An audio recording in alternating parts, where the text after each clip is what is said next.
دوستو یاد رکھنا، تگڑا اور مضبوط جوان پتہ کون ہوتا ہے؟ جس کی نظریں پوری طرح اس کے کنٹرول میں ہوں۔ یہ علامت جوانی ہے۔ جس آدمی کا پوری طرح دو لوگ دنیا میں کبھی کوئی کارنامہ سر انجام نہیں دے سکتے، ایک جو حرام کھاتا ہو، ایک جس کی نظر ناپاک ہو۔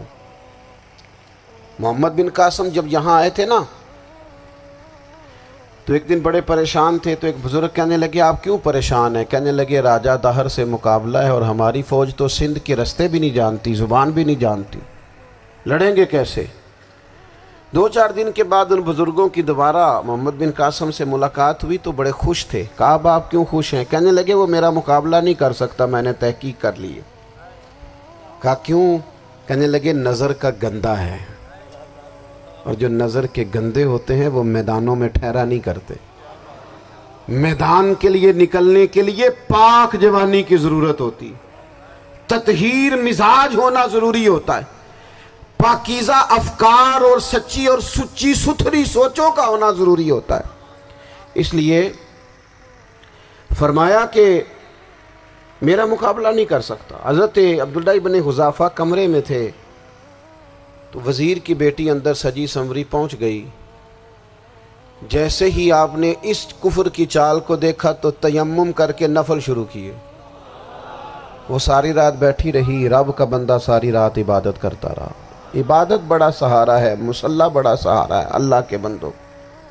صبح دروازہ کھولا، وزیر نے اپنی بچی سے پوچھنا چاہتا تھا رزلٹ کیا نکلا، تو وہ کہنے لگی پیچھے ہٹ جا، اب تیرا میرا تعلق کوئی نہیں، میں نے نبی پاک کا کلمہ پڑھ لیا۔ اس نے کہا میں نے بھی زمانہ دیکھا ہے، پر یہ کیا لوگ ہیں، کستوری کے بنے ہوئے، سندل سے دھلے ہوئے، کہ میں ساری رات کمرے میں رہی اور 100 اور 1000 آدمی جس جوان کا مقابلہ نہ کر سکے، اتنا طاقتور جوان کمرے میں رہا اور اس نے نظر اٹھا کے نہ دیکھا۔ او کچا رانگے للاری والا جڑا چڑھ دا تے لیندا رہندا ہے، اے عشق تیرے دا رنگ محمد چڑھیا پھر نہیں لیندا۔ میں کہا ایک دفعہ نظر اٹھا کے نہیں دیکھا، کمال ہو گئی۔ اتنے بڑے لوگ، اتنی بڑی سعادت مندی، فیروز بختی، معاملہ فہمی حد ہو گئی۔ اللہ اکبر۔ دوستو بادشاہ جب پوری طرح ہار گیا نا، اس نے کہا مار دو۔ تیل گرم کیا ایک کڑاہی میں، اور جب آپ کو اس میں ڈالنے لگے تو آپ کی آنکھوں میں آنسو آ گئے۔ بادشاہ کا خیال ہوا شاید نرم ہو گئے ہیں، کہنے لگا روئے کیوں؟ فرمانے لگے سوچتا ہوں جان ہی ایک ہے، کتنا مزہ ہے اس کی راہ میں جان دینے کا، کتنی لذت ہے اس کے نام پر مرنے میں، کتنا لطف ہے۔ جے تو چڑھیا اتے دار بھی نہیں تے جے تو وکیا عشق بازار بھی نہیں، تے ایڈا سستا سودا پیار بھی نہیں، تے ایڈا سستا لبدا یار بھی نہیں۔ کئی جنگل گانے پیندے نہیں، کئی دوزخ لنگنے پیندے نہیں، جے وہ اس ملوں بھی مل جاوے، ایدوں سستا ہور بپار بھی نہیں۔ تے کچھ سمجھ نہ آوے لوکانوں وہ کادے نال شہید کرے، ڈٹھی یار دے ہاتھ تلوار بھی نہیں، پر او دا خالی جاندہ وار بھی نہیں۔ کہنے لگے ایک جان ہے نا، تو دل کرتا ہے ہزاروں ہوتی تو ایک ایک کر کے محبوب کے نام پہ قربان کرتا، جب میرے پاس ہے ہی ایک، کروں کیا؟ حضرت عبداللہ ابن حذافہ رضی اللہ تعالیٰ عنہ جب روئے اور بادشاہ نے یہ بات سنی تو بادشاہ اٹھ کے کھڑا ہو گیا، سارے وزیروں مشیروں کو کہنے لگا تم نے کہا تھا نا بندہ ضائع کرنے والا نہیں، یہ بھی ضائع کرنے والا نہیں۔ کہنے لگا میرا ماتھا چومو، تم جیسے لوگوں کو قتل نہیں کرنا چاہیے، آزاد کرنا چاہیے۔ عزیز اپنی زندگی سے نا یہ بہت زیادہ ہرس، ہوس، طمع، اور یہ کسی بات کی بھی ہو، ہرس صرف پیسوں کی نہیں ہوتی ہے، شہرت کی بھی ہوتی ہے، یہ بیماری انسان کو اقتدار کی بھی ہوتی ہے، تعریف کی بھی بیماری ہوتی ہے، یہ سارے نقص ہوتے ہیں لوگوں کو، اور معاذ اللہ بعض جبوں کبوں کے اندر بھی ہوتے ہیں، وہاں بھی پنپتے ہیں۔ اپنی زندگی جب تک اس سادگی میں نہیں لاؤ گے جو رسول پاک نے عطا فرمائی ہے، جب لوگ آسانیوں میں پوری طرح الجھ گئے تو پھر وہ دور ہوئے اور کفر چڑھ گیا۔ دوسری بات، اللہ کے محبوب صلی اللہ تعالی علیہ وسلم کی محبت ہم سے تقاضا کرتی ہے کہ ہم اس مشن کے لیے کام کریں جس مشن کے لیے رسول پاک نے کام فرمایا ہے۔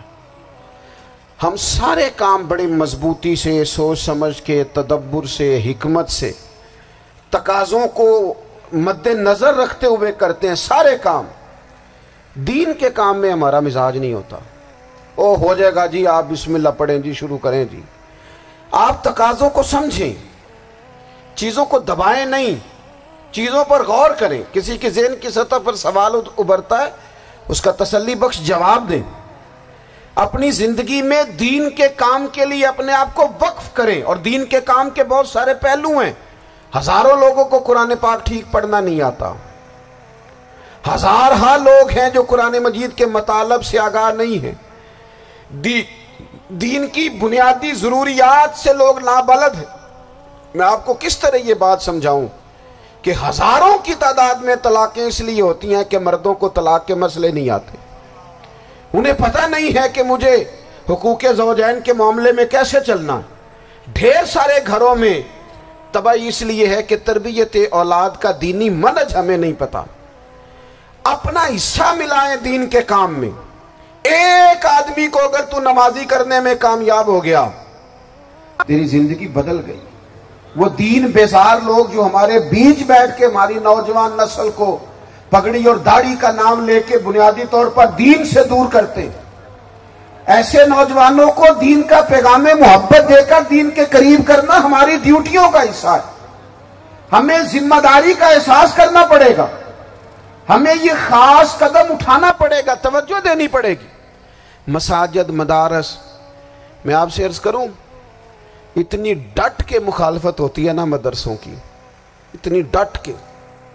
میں ادارہ چلاتا ہوں، اس کے چلانے میں جو مشکلات ہیں وہ تو ہم بتا نہیں سکتے آپ کو، اس لیے کہ میری قوم، میرا اس قوم سے تعلق ہے جو نعت خواں امیر کرنا چاہتی ہے، مدرسے نہیں۔